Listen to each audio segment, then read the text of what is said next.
Okay, so this is the ingredients we're going to need when we make bulgogi. We are going to serve it over rice, so I don't have rice right here, but we'll do that later.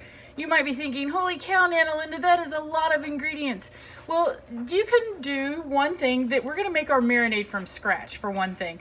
So some of these ingredients are going to be used in the marinade, or you can just go to your local Asian market if you have one nearby and buy bulgogi sauce, and it's a marinade and sauce.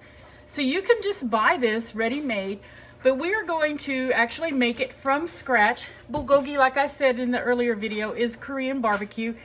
So what we're gonna do is we're gonna have some vegetables in our bulgogi, and I have bought the meat that's thinly sliced for stir fry. If you can see that, it's really easy to use that. Instead of, you can buy the meat and partially freeze it and then cut it into thin slices, or have your butcher thin slice it for you, or you can buy this stir fry ready-made. It's super easy to do it that way.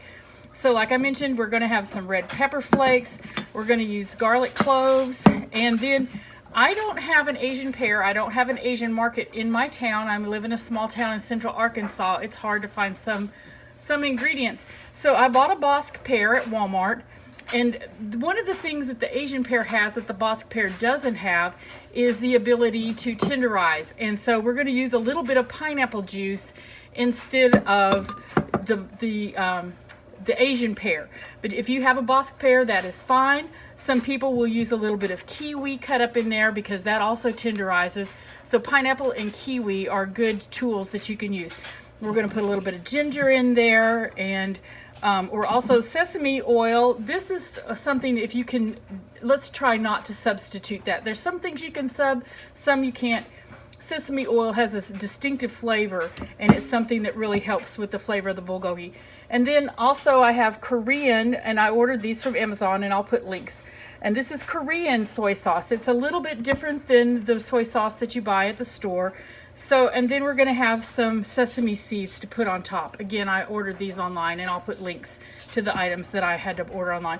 We'll have a little bit of salt and pepper as well.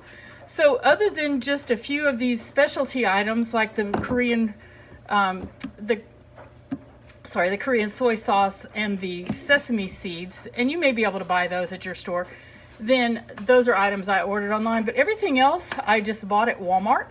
And that's pretty much where we have to shop in our town. So I'm going to get busy now, and we're going to make the bulgogi marinade.